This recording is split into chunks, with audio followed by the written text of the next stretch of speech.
Salam Bapak Ibu yang diberkati Tuhan, apa kabar semuanya? Saya percaya pada hari ini kita tetap ada di dalam berkat, penjagaan dan perlindungan Tuhan Yesus yang sempurna. Firman Tuhan pada hari ini terambil dari Kejadian pasal 2 ayat yang ke-7. Ketika itulah Tuhan Allah membentuk manusia itu dari debu tanah dan menghembuskan nafas hidup ke dalam hidungnya. Demikianlah manusia itu menjadi makhluk yang hidup. Ya, menjadi makhluk yang hidup karena ada nafas hidup. Ya, ada udara yang berasal dari Allah. Jadi nafas hidup yang sedang kita nikmati hari ini, yang sedang kita nikmati hari ini, itu bersumber dari Allah. Menghembuskan, itu bersumber dari Allah. Sebab itu, ketika Allah menghembuskan nafasnya di dalam tubuh manusia, Allah memberikan hidupnya. Amin. Allah membagi hidupnya. Allah memberikan manusia pikiran, perasaan, kehendak, kemauan. Supaya apa?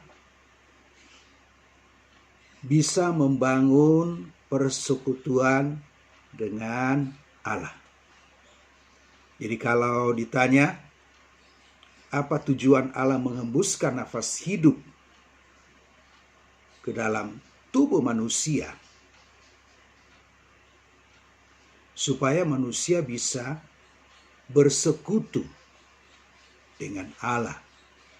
Nafas hidup yang diberikan Allah kepada manusia, supaya manusia itu bersekutu dengan Allah, bukan bersekutu dengan dosa. Dan persekutuan yang kita lihat yang ada di Eden, persekutuan antara Adam, antara Adam dan Allah adalah apa? Menaati perintah Tuhan untuk tidak memakan buah, tentang pengetahuan yang baik dan yang jahat. Jadi selama manusia taat pada apa yang Tuhan perintahkan kepadanya, disitulah terbangunnya persekutuan, terbangunnya keintiman, terbangunnya penundukan diri manusia kepada Allah yang telah menciptakan dia. Disitulah terbangunnya kerendahan hati, bagaimana submit, bagaimana tunduk, bagaimana patuh kepada Allah, Sang Pemberi nafas, Sang Pemberi hidup. Jadi perintah Tuhan untuk tidak menikmati buah yang dilarang, itu bertujuan supaya apa? Lewat ketaatan, pengabdian manusia itu bisa membangun keintiman. Manusia itu bisa membangun persekutuan intim dengan Allah. Nah, kemudian yang kedua yang menjadi sarana persekutuan antara Allah dan manusia adalah mandat budaya. Amen. Mandat budaya mengelola alam semesta, mengelola Taman Eden. Jadi ketika manusia bekerja mengelola Taman Eden, itulah ibadah. Amin. Ibadah. Manusia kan tinggal mengelola, menata, merawat, jangan merusak. Karena sebelum manusia diciptakan, Allah persiapkan dulu tempat tinggal manusia. Dan tempat tinggal manusia yang dipersiapkan Allah, yang diciptakan Allah, yang kemudian menjadi tempat tinggal manusia karena Allah menempatkannya di dalam Taman Eden. Itulah tempat tinggal manusia. Taman Eden tidak hanya menjadi tempat tinggal manusia, tetapi juga tempat di mana manusia bekerja, ibadah, aboda, tempat di mana manusia bekerja, menata lingkungan yang ada di Taman Eden. Jadi ketika manusia bekerja, disitulah manusia juga sedang membangun persekutuan intim dengan Allah. Amin. Berikan dulu kemuliaan bagi Tuhan. Jelas ya, tujuan Allah menghembuskan nafas. Ini kan nafas Allah. Ini kehidupan Allah yang Allah berikan kepada manusia. Oleh sebab itu, pada kalimat terakhir dari Kejadian 2 ayat 7, disitulah menjadi makhluk yang hidup. Jadi sebelum Allah menghembuskan nafas hidup ke dalam tubuh manusia yang sudah selesai diukir oleh Allah, manusia belum menjadi makhluk yang hidup.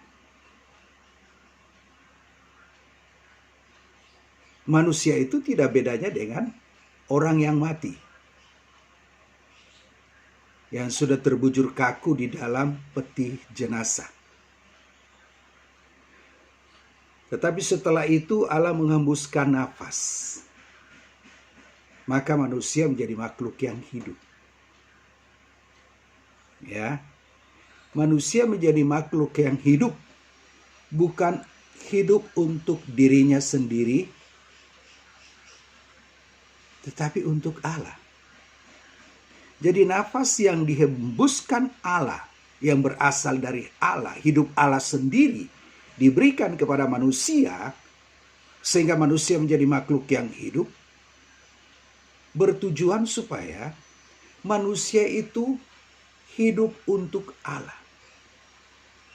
Bukan hidup untuk dirinya sendiri, bukan hidup untuk ambisinya sendiri, bukan hidup untuk visinya sendiri, ya.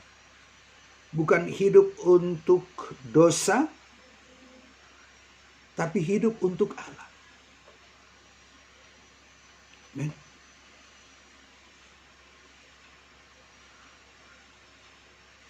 Jadi ketika Allah menghembuskan nafas di dalam tubuh manusia, pada nafas itu sudah ada kehendak, kemauan, pikiran, perasaan.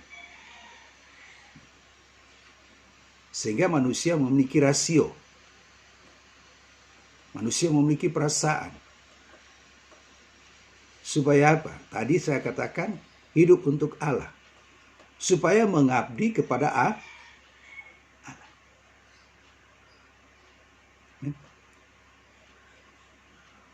Tetapi ternyata kita lihat pengabdian mereka, ketaatan mereka, kesetiaan mereka kepada Allah yang telah menciptakan dan memberikan mereka kehidupan, itu tidak berlangsung lama. Konsistensi mereka rontok ketika mereka membuka dialog dengan iblis. Mereka membuka dialog dengan iblis. Pada saat itulah iblis mempergunakan kesempatan untuk apa? Mengindoktrinasi, menanam benih-benih yang jahat di dalam pikiran manusia.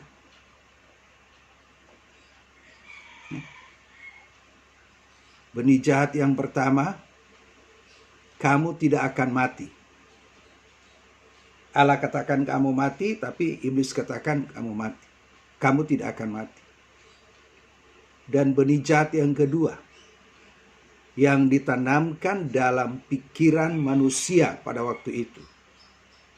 Kamu akan menjadi seperti Allah, bukan Allah. Menjadi seperti Allah, little God, Allah kecil. Nah, kalau sudah menjadi seperti Allah berarti apa? Manusia menjadi manusia yang merdeka. Merdeka dari pengabdiannya kepada Allah, merdeka dari ketaatannya kepada Allah, merdeka dari kesetiaannya kepada Allah, merdeka dari ibadahnya, persekutuan kepada Allah itu merdeka. Berarti terpisah, terputus. Merdeka dari Allah, terikat pada iblis. Merdeka dari Allah, terikat pada iblis. Terikat pada iblis. Pada waktu terikat pada Allah, mereka merdeka dari iblis. Tetapi pada waktu mereka merdeka dari Allah, mereka terikat pada iblis. Jadi inilah pola-pola jahat yang dipakai dan diterapkan iblis di dalam kehidupan manusia. Dan sampai hari ini spirit ini tetap. Ya, ini tetap. Seringkali kita mencela orang-orang yang jatuh dalam penyembahan berhala. Ya kan? Kita mencela mereka yang jatuh dalam penyembahan berhala.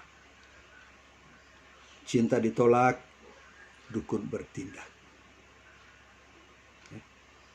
Bawa foto pria, laki-laki atau perempuan yang dicintai, yang menolak cintanya. Ya kan? Gak punya keturunan, dukun bertindak. Mencari pekerjaan, dukun bertindak. Sembuh dari sakit, supaya sembuh dari sakit, dukun bertindak. Supaya bisnis, usaha, laris manis, dukun bertindak. Artinya apa? Real. Mereka ke rumah dukun, cari orang dukun, seorang dukun cari seorang pintar. Real, ada mantra. Real, ada syarat.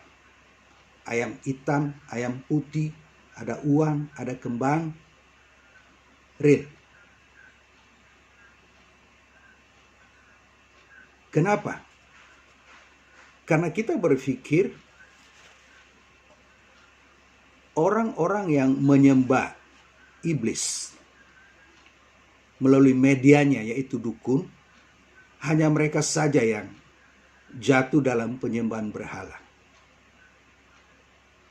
Bertahun-tahun membangun persekutuan intim dengan Tuhan, tetapi belum ada hasil. Belum punya jodoh, belum punya keturunan, ya kan? Bisnis tidak laris. Akhirnya mereka membangun persekutuan dengan kuasa jahat. Bukan di rumah Tuhan, di rumah hantu. Dan dukun itu adalah alat, media dari kuasa jahat itu sendiri. Itu kan yang sering kita katakan, oh ya itu hasil dukun. Dulu miskin kaya itu paling dukun juga, kerjaannya si dukun. Dulu nggak punya rumah, tapi sekarang punya rumah. Dulu sakit, sekarang sembuh.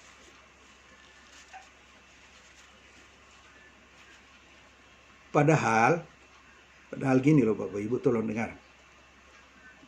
Padahal ada cara iblis selanjutnya yang membuat kita melepaskan diri dari persekutuan intim dengan Tuhan, yaitu apa?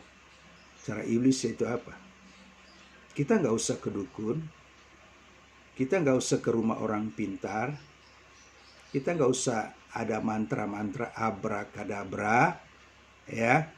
Gak usah ada syarat kucing hitam, kucing putih, kembang 7 rupa, ada syarat tanah kuburan, ada syarat air dari bekas mandiin orang meninggal, ada syarat air dari tanah kuburan, ada syarat dari tanah kuburan, ada syarat dari bekas kain jenazah,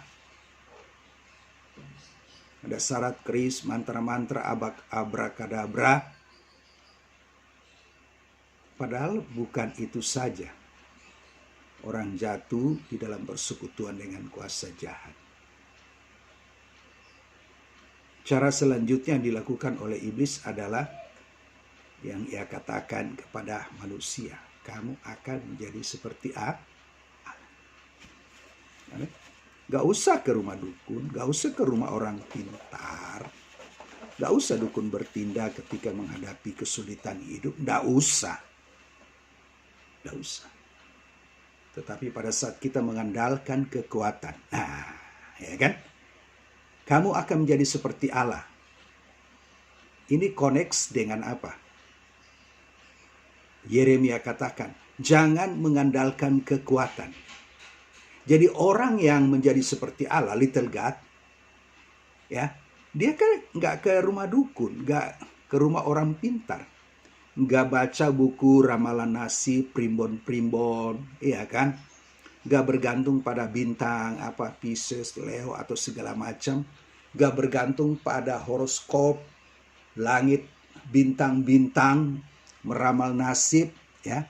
Tetapi seperti apa yang Yeremia katakan, jangan mengandalkan kekuatan.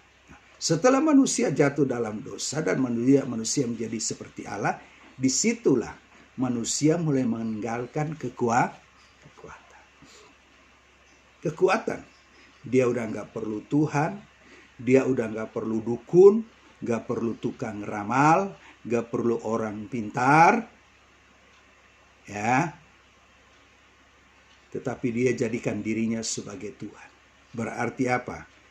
Dia mengabdi pada dirinya sendiri. Dia mengabdi pada dirinya sendiri. Menjadi seperti Allah, kata iblis. Artinya apa? Kamu akan menjadikan dirimu Allah. Little God. Terus siapa yang mengabdi? Kamu juga sendiri. Dirimu Allah. Kemudian yang mengabdi kepada Allah itu adalah dirimu sendiri. Ya. Jadi nggak usah jauh-jauh. Dia Allah, dirinya Allah, little God.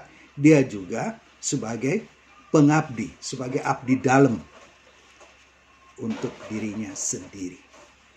Jelas ya?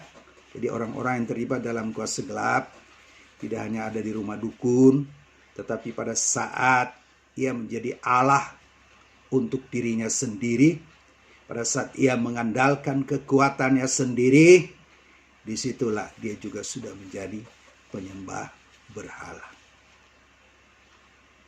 Ya, di dalam diri manusia itu ada apa? Ayo, di dalam diri manusia itu ada apa? Sejak manusia menjadi seperti Allah, ya, di dalam diri manusia itu ada apa? Ada kekuatan. Kekuatan itu bicara apa? Nepotisme, uang, jabatan, ya kan? Kesehatan, kepintaran, pengaruh, keangkuhan, kesombongan.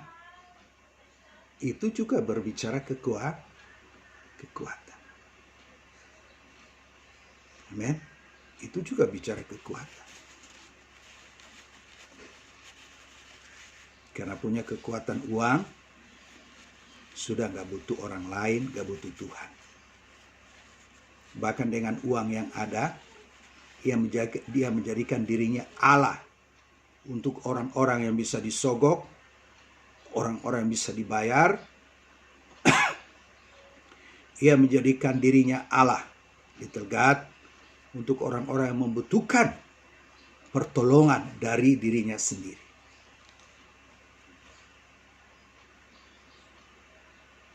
Bapak Ibu, dosa tidak sesederhana yang kita bayangkan.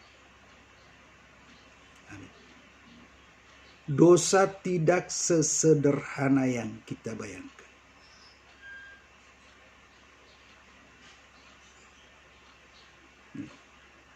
Karena ternyata manusia tidak hanya mengalami kesulitan untuk melahirkan. Seorang pria harus berkeringat untuk cari uang. Ada yang fatal dari penderitaan fisik itu, yaitu apa? Yang pertama, mengalami kematian rohani.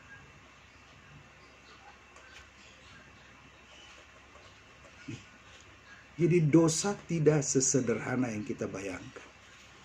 Seringkali kita berbicara dosa, akibat dari dosa hanya hal-hal yang fisik.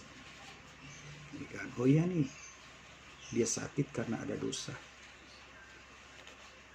Oh iya ini, usahanya bangkrut karena ada dosa, ada kutuk. Oh iya nih, bertahun-tahun menikah, gak punya keturunan karena ada kutuk. Tolong denger ya. Orang yang sudah ditebus oleh Kristus tidak ada kutuk. Tidak ada kutuk. Tidak ada yang kutuk. Tidak ada kutuk lagi. Orang yang sudah ditebus oleh Kristus tidak ada kutuk. Karena Yesus sudah mati. Yesus telah dijadikan kutuk. Jadi kutuk manusia yang paling fatal cuma satu. Manusia mengalami keterhilangan dari Allah. Jadi orang percaya tidak ada kutuk. Tidak ada kutuk. Kalau hari ini kita sakit, ya jangan bicara kutuk. Itu hanya akibat dari apa? Kesalahan pola makan. Kalau hari ini usaha bangkrut, ya itu akibat juga dari kesalahan menata keuangan. Dan dosa tidak sesederhana yang kita bayangkan. Hanya berakibat pada hal-hal fisik.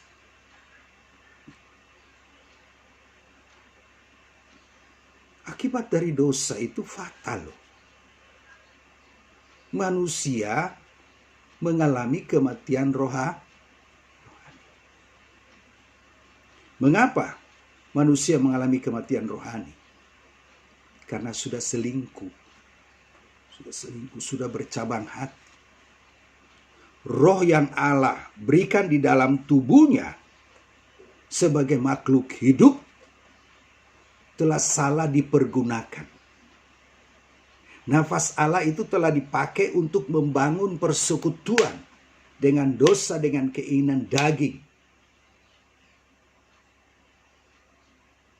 Sehingga apa? Dari makhluk hidup menjadi makhluk mati. Jadi makhluk yang hidup menjadi makhluk yang mati. Jadi jangan melihat hidup itu hanya sekedar masih bernafas.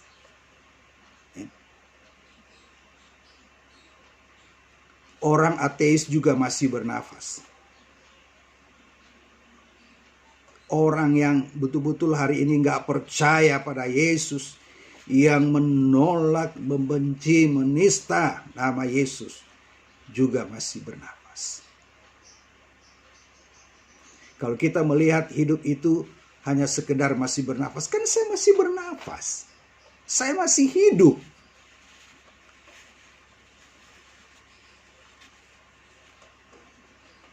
Berarti kita nggak tahu apa tujuan Allah menghembuskan nafas. Ya. Makhluk hidup ini tidak sekedar bernafas. Tetapi mulai nafas yang Allah hembuskan. Setiap ciptaannya. Amin. Itu mencari Dia, menghormati, menghargai Dia. Membangun persekutuan intim dengan Tuhan. Dalam Mazmur dikatakan, Mazmur 150. Biarlah segala yang bernafas memuji Tuhan. Praise the Lord. Memuji Tuhan. Jadi yang memuji Tuhan tidak sekedar dia makhluk hidup. Men. Karena kita jumpai juga hari ini banyak orang belum percaya kepada Yesus, yang murtad, yang hina Yesus. Juga mereka masih hidup, masih bernafas.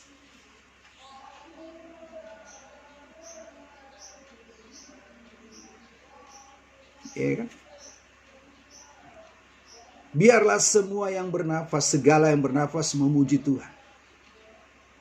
Tidak semua orang yang bernafas memuji Tuhan.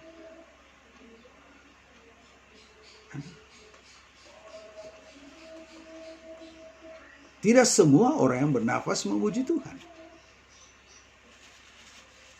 Hanya yang menyadari nafasnya, rohnya berasal dari Tuhan. Nafas hidupnya berasal dari Tuhan. Maka ia akan memuji Tuhan. Sebab itu kita bersyukur untuk nafas hidup yang Tuhan berikan bagi kita. Kalau Tuhan belum mencabut nafas dari hidup kita, kalau Tuhan belum mengambil nafas yang sudah diberikan telah kita salah pergunakan untuk membangun persekutuan intim dengan dosa, itu artinya apa? Tuhan masih memberi kesempatan untuk kita bertobat. Segala yang bernafas memuji Tuhan. Tidak semua artinya.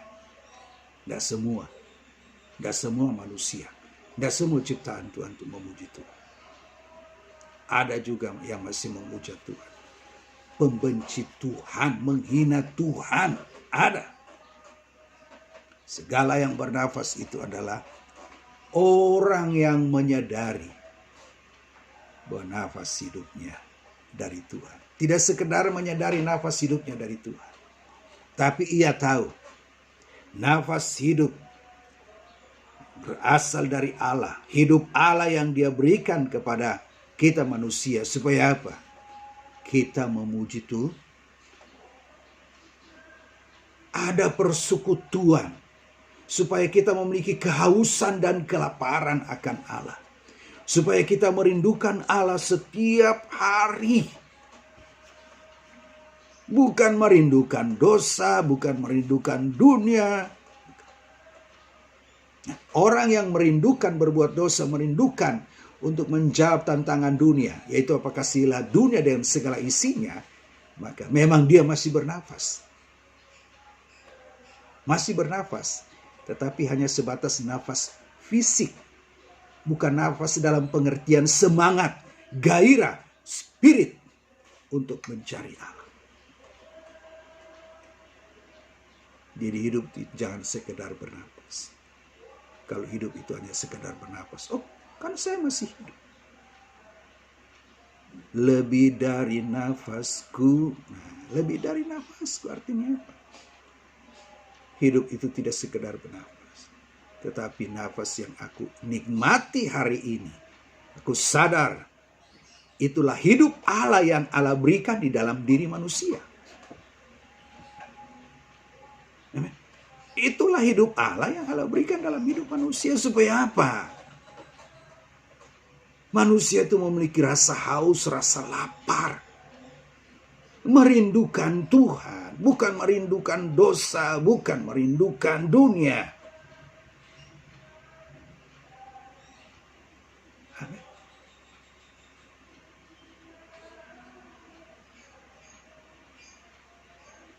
Sadar ya Bapak Ibu ya. Saya juga sadar. Saya juga sadar. Tiap hari juga sadar. Dan terus belajar sadar. Bahwa hidup itu tidak hanya sekedar bernafas. Tetapi apa? Lebih dari nafasku Bapa. Aku mau memuji Tuhan. Aku mau merindukan Tuhan. Memiliki rasa lapar, haus akan Tuhan. Membangun persekutuan intim dengan Tuhan.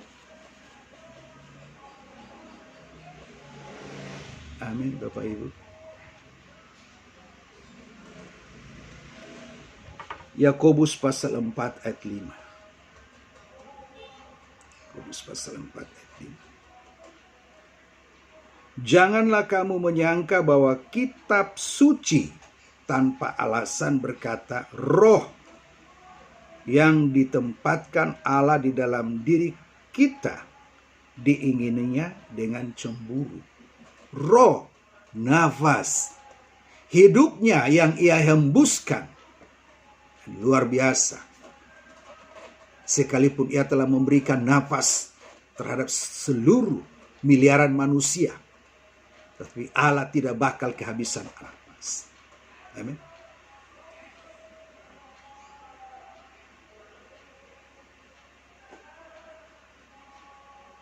Coba kita, ini contoh, tidak harus sama ya, tidak harus sama. Ambil balon, kemudian kita tiup.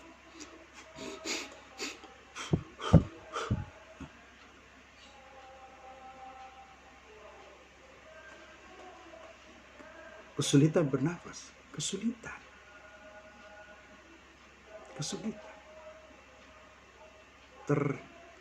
Orang sini bilang ngos-ngosan. Kalau orang dari Sulawesi Utara, Maluku Utara, Ambon, hosa.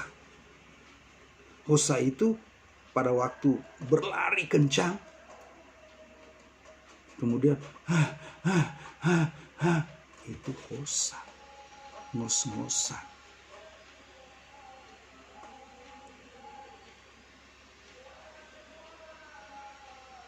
Kan ada cara untuk menyelamatkan orang dengan kita memberikan nafas.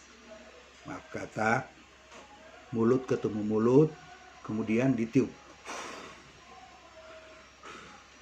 Coba kita lakukan secara beruntun 50 kali. 50 kali. Pasti kita akan mengalami kesulitan untuk bernafas. Kenapa? Karena kita bukan sumber. Kita bukan sumber hidup. Sumber hidup itu adalah Allah. Oleh sebab itu pada saat dia mengembuskan nafas, memberikan nafas terhadap miliaran manusia, dia tidak kehabisan nafas. Sebab dia sumber hidup itu sendiri. Dan dia adalah hidup itu sendiri. Dia tidak hanya sumber. Dia adalah hidup, sang hidup itu sendiri.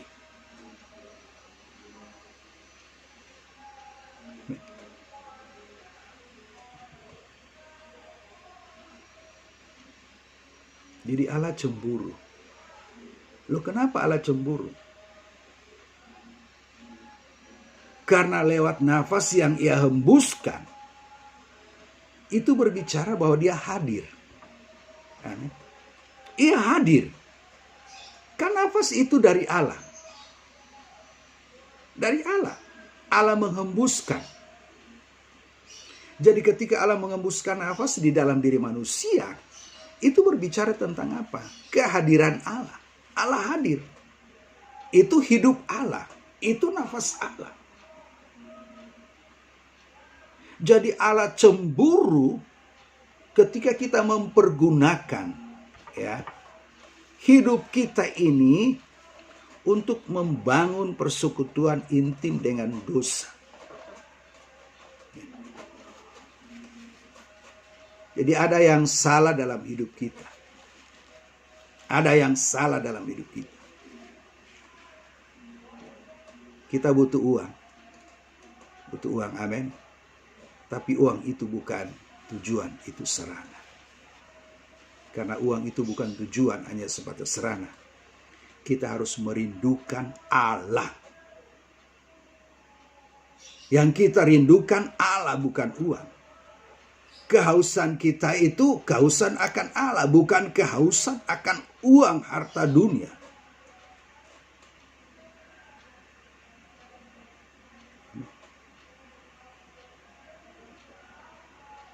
Jadi Allah cemburu pada saat kita tidak lagi merindukan dia. Yang kita rindukan hanyalah uang, dan uang. Artinya apa? Waktu kita, energi kita, pikiran kita itu tersita hanya untuk mencari uang.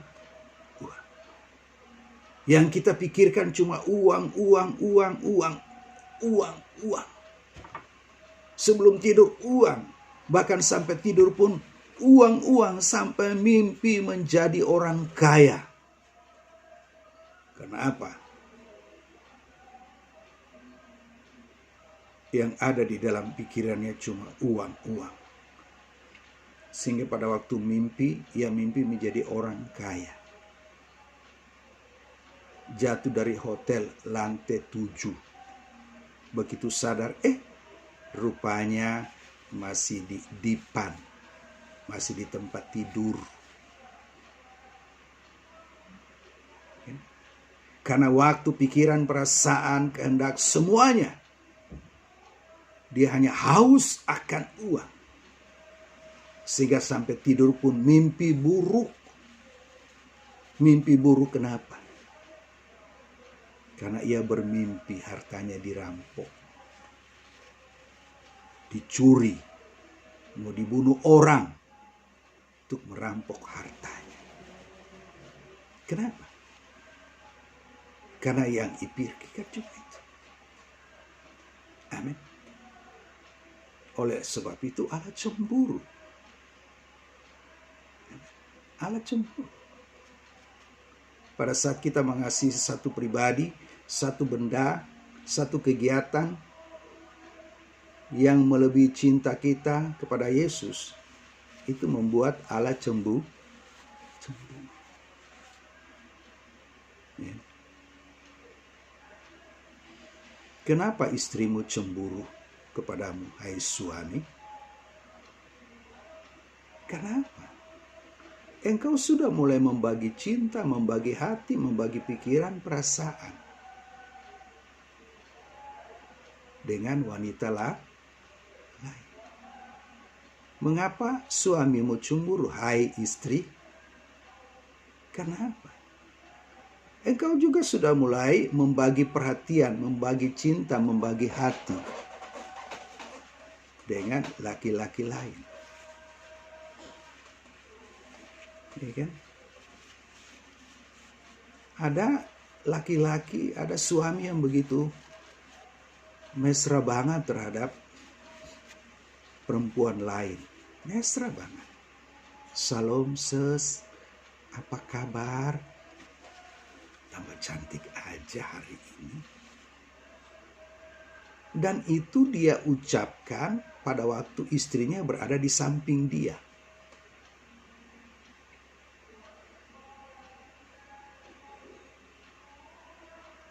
Istrinya cemburu nggak? Cemburu dengan satu alasan. Satu alasan. Dia tidak pernah mengalami pujian dari suami. Perempuan lain, suaminya puji setinggi langit, bahkan terkesan lebay. Kenapa lagi tepe tebar pesok? Tapi istrinya nggak pernah dia puji. Hari ini kamu cantik, Mam. Kamu cantik. Nggak pernah. Ya cemburu lah. Apalagi sudah ada bukti nyata. Ya kan? Istrinya dipanggil nama. Marta. Sini. Tapi istri orang dipanggil, Hani, sayang, apa kabar? Aduh, cantik deh. Lebay. Jadi ada tindakan-tindakan suami yang dia sadari justru menimbulkan kecemburuan. Kenapa? Istrinya nggak pernah dipuji. Istri orang lain, perempuan orang lain, dia nggak puji setinggi langit. Dia puji setinggi langit. Maksud lo apa? Lo mau tebar pesona, baca mantra, mengkhianati cinta istrimu, mengkhianati cinta suami. Jadi ketika seorang suami mulai perasaannya, pikirannya, perhatiannya sudah mulai berkurang kepada istrinya. Itu artinya apa? Ada sesuatu yang telah menyita semuanya itu. Ada sesuatu yang telah menyita semuanya itu. Ada sesuatu. Entah itu benda, hobi, ataupun perempuan atau laki-laki. Kenapa Allah cemburu? Pertama, karena nafasnya Ia hembuskan dalam tubuh kita. Itu nafasnya Dia. Itu berasal dari Allah. Nah, karena berasal dari Allah, lewat nafas itulah Allah berkehadiran di dalam diri kita. Amin. Allah berkehadiran dalam diri kita. Loh, nafas Allah itu hidup Allah. Nah, jadi ketika Allah memberikan nafas, membagi hidup, Allah hadir. Tetapi kehadiran Allah dalam diri kita, kita abaikan. Kita mulai main mata dengan dunia, main mata dengan dosa, mulai bercabang hati, berselingkuh dengan keinginan mata, keinginan dunia, keinginan daging. Kita mulai main hati dengan dosa, membagi perhatian dengan dosa, membagi waktu dengan dosa, dengan keinginan dunia. Tapi kan saya seorang penyembah Allah, ya, mulutmu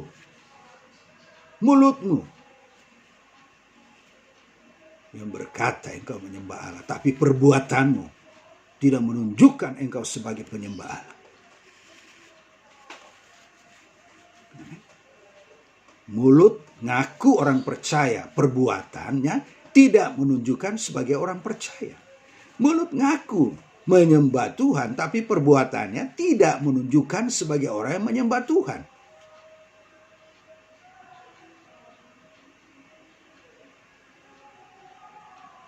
Amin. Jadi yang kita katakan di gereja, oh haleluya, haleluya, Tuhan itu baik, haleluya, Tuhan itu luar biasa, dasar. Kedasatan Tuhan gak dialami. Kalau dia mengalami kedasatan Tuhan, dia gak mungkin selingkuhin Tuhan, selingkuhin istrinya, gak mungkin khianati. Kehadiran Tuhan melalui roh, nafas yang Ia tempatkan di dalam diri. Allah cemburu lah. Amin. Jadi jangan menimbulkan kecemburuan Tuhan. Ya? Jangan menimbulkan kecemburuan Tuhan. Sadarilah tujuan Allah menghembuskan nafas supaya kita tidak sekedar menjadi makhluk yang hidup, tetapi makhluk yang hidup, yang mau hidup untuk Tuhan, mengabdi untuk Tuhan. Ya. Makhluk hidup yang menyadari bahwa dia itu gak punya apa-apa. Istrinya milik Tuhan, suaminya milik Tuhan, anak-anak, hartanya milik Tuhan, rekening ada di bank itu milik Tuhan, bahkan hidupnya milik Tuhan. Hidupnya milik Tuhan.